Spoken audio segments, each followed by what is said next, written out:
This is the Georgia Farm Monitor.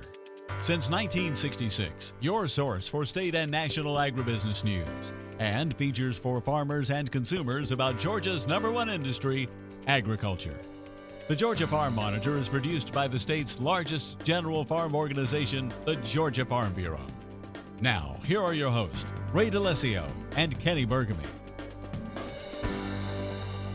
Well, thank you, Mr. Announcer, and thank you for tuning in to our weekly fun-filled adventure we call the Farm Monitor. He is Kenny, I am Ray, and I bet you're wondering why we're on this little teeny set and not at our normal location. Mr. Bergamy, would you like to tell him? Well, I think the video speaks for itself.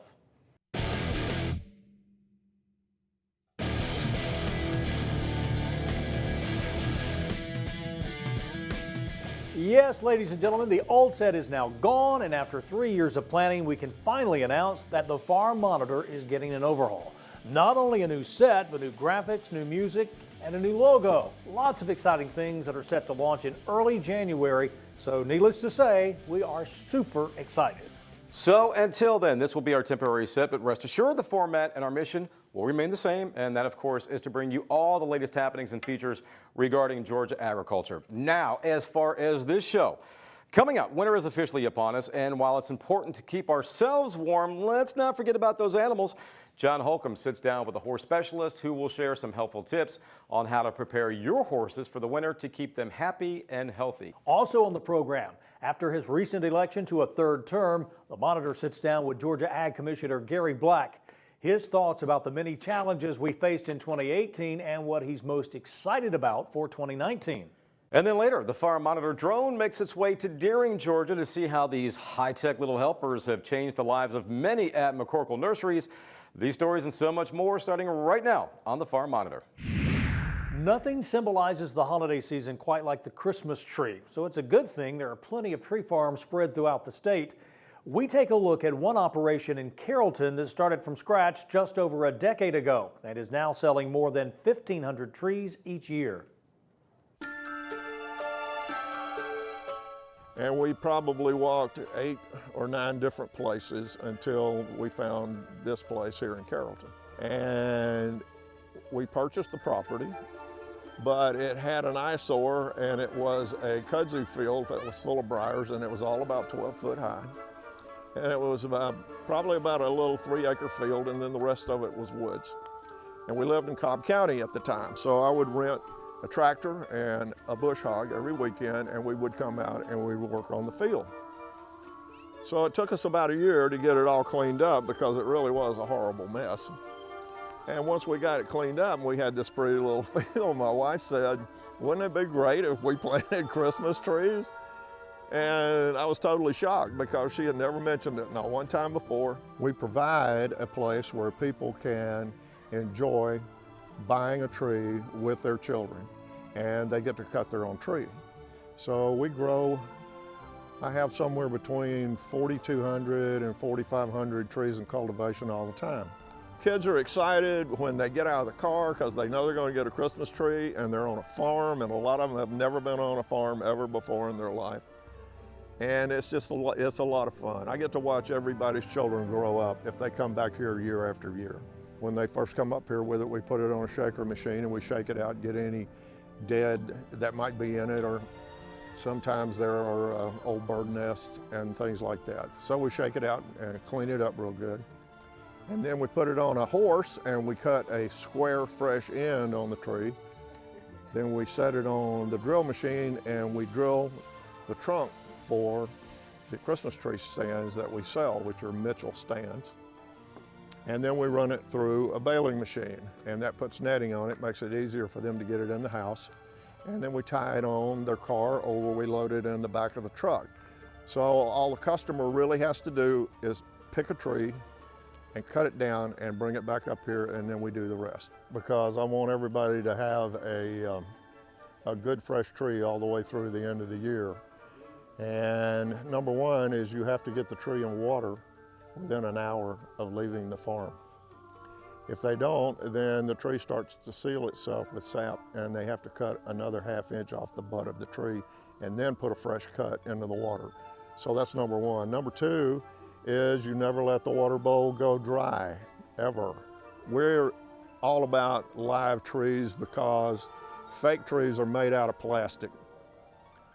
I don't know how many years you might get out of one, but by the time you're tired of it, it goes into a landfill and it stays in a landfill forever. If you buy a live tree, then you are able to recycle that tree at the end of its life. Last year, all total, we sold 1,500 trees. And that was a great year, and it was better than the year before. And our business has grown every year. We've been in business 14 years now. In the meantime, cold weather is officially here, and if Mother Nature stays on track, the frigid temps are just the beginning for what's to come in the next few months. So that means it is time to start getting prepared to make sure your horses stay happy and healthy. Our John Holcomb spoke to a horse specialist. If you're a horse owner, chances are you already know that horses are a challenge to take care of. And in order to help with those endeavors, I spoke with an extension agent who is very knowledgeable on proper care of horses and learned real quick that proper care of equine starts with understanding their digestive system. A horse's digestive system is very, very different than a ruminant's, which is going to include our cattle and our sheep and our goats. So they're in a way much more similar to humans, but because of the way their digestive system is designed, they don't deal well with things like molds and mycotoxins and other issues that aren't as big of a deal in our cattle. So if you're feeding hay, you want to make sure that you do have a nutrient analysis for that, and those are available through your local county extension office as well as your several private firms that will do analysis on your hay. This time of year, when you're feeding hay, horses can colic. To help prevent this, there are a couple of things that horse owners can do. The main thing is making sure they have access to clean, fresh water. The other is exercise. I think exercise is important, and whether that exercise is access to a pasture where they can stretch their legs or whether it's regular riding, exercise is another one of those things that's going to help prevent colic because it's going to keep everything moving.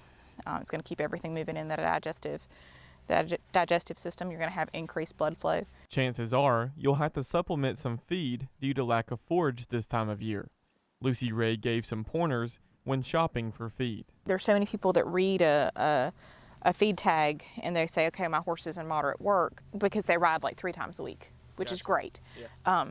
But then the National Research Council's definition of moderate work is being ridden 2 to 3 hours a day.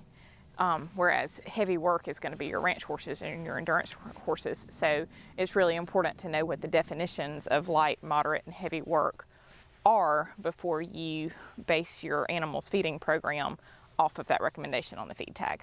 Before picking feed, it's also a good idea to do a physical check of your horse, looking them over from time to time to help you decide what kind of diet they need to be consuming. When you're figuring out what to feed your horse, it's very important to talk about body condition scoring. So body condition scoring is a system in which numbers from 1 to 9 are used to basically score how heavy or how overweight or underweight a horse is. 1 would be obscenely thin, and 9 would be obscenely obese in this system. So it's very important to evaluate your horses because there can be just as many medical problems that are associated with an animal that is overweight and obese as there can be with one that is underweight and underfed. Reporting in Madison for the Farm Monitor, I'm John Holcomb. Thank you, John. Very nice job. And folks, don't forget, if you missed any part of the story or others on today's program, you can still see them in their entirety at our YouTube channel, the Georgia Farm Monitor. Plenty of stuff to choose from. In fact, the archive goes all the way back to 2009. And while you're there, keep clicking and like the Georgia Farm Monitor Facebook page. Send us some feedback as well. If you have a story idea or if you just want to leave us a comment or suggestion, send us a message either on Facebook or at the address that is on your screen, that is news@farm-monitor.com. So what's next for Georgia Grown and Georgia Ag in 2019? Commissioner Gary Black weighs in when the Monitor continues.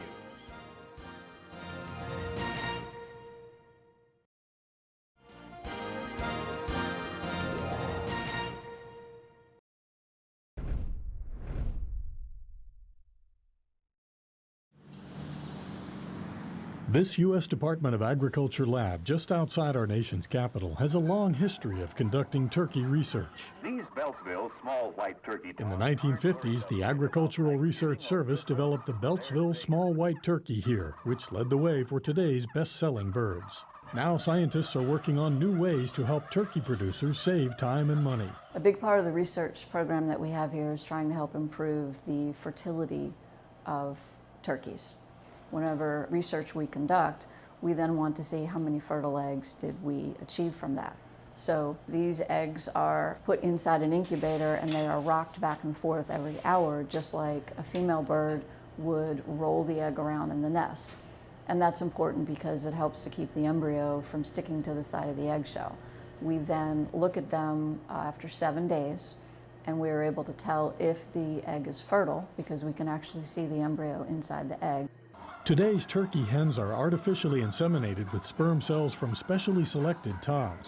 Because today's toms are too large for classical breeding, artificial insemination is better for the birds and results in more precise breeding than random natural matings. But there are limitations with artificial insemination in turkeys. The sperm samples must be used very soon after collection to guarantee high fertility. If you have a sample that's been frozen and thawed out again and is already very compromised, it's much harder for the sperm cells to create fertile eggs. So we're trying to understand what's actually happening to the biology of the sperm cell so that we can improve the methodology for freezing the spermatozoa. This type of long-term research is a hallmark of the Agricultural Research Service. Investments in studies over many years pay off in innovations to help farmers feed a growing world population. We know that we're going to have a lot more people on the planet to feed by the year 2050, and anything that I can do to be a part of that is what I'm here for. In Beltsville, Maryland, for the U.S. Department of Agriculture, I'm Pat O'Leary. Well, like all of us, Georgia Ag Commissioner Gary Black is anxious to put 2018 in the rearview mirror and welcome in the new year. Elected to his third term on November 6th, Commissioner Black and I spent some time together recently and discussed a number of issues, including his reelection, as well as the ongoing and costly recovery from Hurricane Michael. Well, first off, Commissioner, congratulations on being elected to a third term. I know you're happy. Thank you, Ray. To me, Commissioner, that says that the majority of Georgia's farmers and producers feel that you and your staff, you are doing something right. Are you pleased yourself with the direction of Georgia agriculture today compared to 8 years ago when you took office? I think it's important to talk about how do we compare agriculture, and then how do we compare the department too? Because it's not that we're separate, but we look at them a little differently because they're departmental functions and maybe start there. We want to be the #1 agency in state government and the best Department of Agriculture in America. It's always the goal. We talk about it a lot, and we've got some real cool things to celebrate. Just past June, we had the fulfillment of our part of that mission in food safety because we'd had some challenges in food safety. But the team pulled together through our continuing education, training, all the things. This food safety division at the Department of Agriculture was recognized as the #1 food safety program in America for all of public health and departments of ag. That's a huge accomplishment. Right. And so that helps serve all of our citizens, not just our farmers. It does provide integrity in the marketplace, but also our important public health responsibility. Of course, you've got a lot on your plate for 2019. Yeah. I'm sure it's like a child's Christmas wish list. We're a few months removed now from Hurricane Michael. People ready to put 2018 behind them. Where does Michael rank on that priority list as far as getting people the help they need down there in South Georgia? Well, it is immediate. No doubt whether it comes in the form of a farm bill or special appropriations at the federal level for disaster relief, we have to have assistance. We've met with the president, we've met with the vice president, we've had them meet those farm families affected, and they've issued their unwavering support for Georgia producers, and I believe they will come through, and certainly working with Secretary Perdue, all those things are on the plate right now, and that is job one, to make sure that we can begin again in 2019. We lead in production. Unfortunately, now we lead in destruction. And so the job now is reconstruction, and that will be job one here. Something that I know brings a smile to your face anytime somebody mentions Georgia Grown. Yeah. It's been your baby for a long time. It continues to, no pun intended, grow every year. Yeah. Even non-ag folks know about Georgia Grown.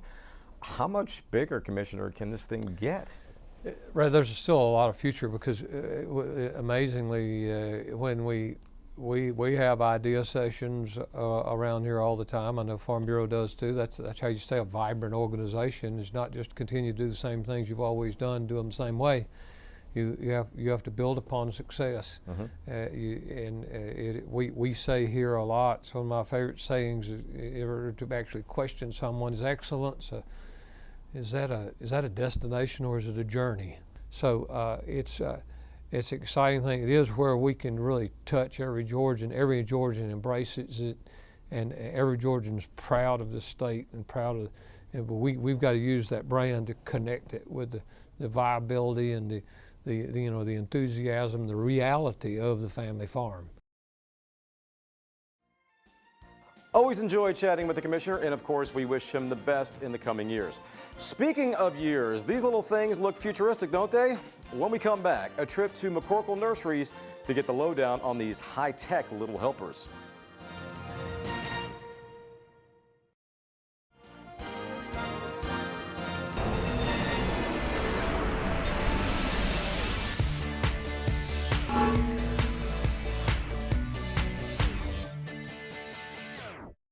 As a soybean breeder, one of the biggest things that I try to do is develop varieties.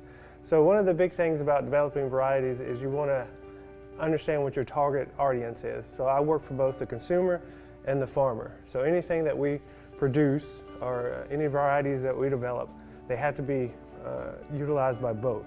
One of the important aspects of having a soybean breeder right here in Florence or Fort Clemson University for South Carolina is each environment is different. So we can breed these varieties for this specific environment. We do some molecular and advanced breeding like that, but majority of what we do is conventional breeding. All the varieties produced here in the United States come from about 30 parental lines. And if you look at the germplasm collection of soybean, there's hundreds of thousands of lines in there that we can use to bring in some of these traits. And so what we do is we select one parent for a trait, and usually the other parent is an adapted variety. That might be a high-yielding variety, or it might have a herbicide-tolerant trait that we're interested in working in. And so we make the cross. We're able to take the pollen from one plant and put it on the other plant. It's very simple. It's just a very time-consuming process because it's very small. Once the crosses are made, we go through many years and generations of selection until we're able to release variety. And from the time we make a cross to the time the variety is released, it could be 8 to 10 years. So it's a slow process. Since I've been here, which has been about 5 years, we've released about 4 or 5 varieties. What I want to do is have a full pipeline of stuff as it comes along, and that way every year or every 2 years we're able to release 1 or 2 varieties. So what I want to do is try to look at how things are changing, what direction the market's going in, and try to go ahead and breed varieties for that. And that way, when it happens, we'll be ready with varieties that we can release and sell. Because that's one of the big things I want to do is grow the program, incorporate more technology, and try to stay on the cutting edge of everything that's happening and have these varieties that are ready to go. Soybeans are found in almost all processed food. It's one of the top 10 ingredients in processed food. And of course, the biggest market for meal is livestock. What we try to do here is we breed to improve those characteristics. One of the things about developing these varieties is that it might have the best stuff in it. It might be the healthiest thing in the world, but if a farmer can't grow it and a farmer can't make a profit off of it, whatever traits we work on, the farmer has to be able to grow it and to make a living off of it and fit into his crop rotation and all that kind of stuff. With the renovations for the fitness center, they do help us out a lot. Some of the work that we do is in the lab, and what we use there is molecular markers. And so what this does as a breeder is it helps us to verify and also improve our selection. This is basically just to help accelerate this breeding process. So we might go a whole year without seeing the weather we want to subject these lines to, or the environment that we want to. But if we have these markers, we'll know for sure we can do it in the lab. And a lot of times that'll help a lot with our screening process and accelerate it. We'll send stuff to a winter nursery just to get an extra generation, but the problem with doing that is the winter nursery is not the same environment that we see here in South Carolina, so we're unable to make these selections. However, with the markers, we can actually do 3 generations a year, doing it basically just all in a winter nursery, because they can just continually grow the generations, and they can actually send us a seed back here. We can do the screening, do the genetic test, and look for those markers and make the selections and send them back. So it can easily cut it in half to 4 or 5 years. So that's one of the big benefits of having these nice labs and facilities, is it greatly accelerates our process. And it gives us a lot of options we would not normally have.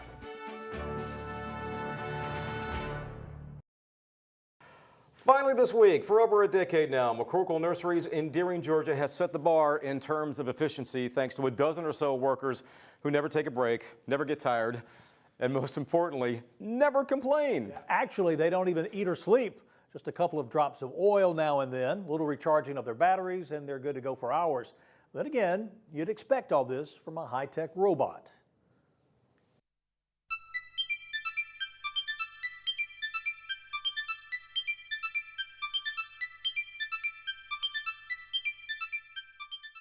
It was partially a presentation by Harvest Automation. They're the group that builds the robots, designed them, and we started out doing a demo with them. They wanted to use McCorkle's as a test bed, and kind of went from there. I think originally we started out with either 3 or 4 robots, and I believe now we have 12 or 13. And Harvest Automation, it was a partnership with them, and so they provide the technology, and we provide the data. They're all wireless, so they talk to, every night when they get done, they upload to Harvest Automation, and they take that data on how many pots they moved, how many fits and starts, that kind of thing. So it's kind of a symbiotic relationship, I guess you could say. This year we are planning on potting, starting over 6 million plants. That's just starting, that's not what's on the ground right now. That's a lot of pots.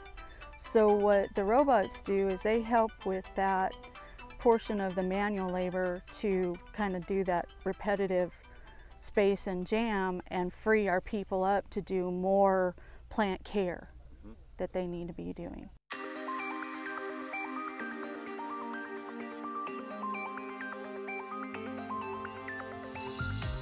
We are in our 76th year of operation. It's a family-owned operation. It was founded by the grandfather of the McCorkle family, C.S. McCorkle, and his sons ran it for a while, and now his grandsons are the ones that are at the top of the ladder, so to speak. But it's 2 different farms at this point. We have the main farm that where you came in at, and then this farm here is called Mills Mill Farm, and this is a newer portion of the farm. The original part is back there, but all in all, between the 2, we have almost 1,000 acres. Not all of that is under production, probably about 70% of it.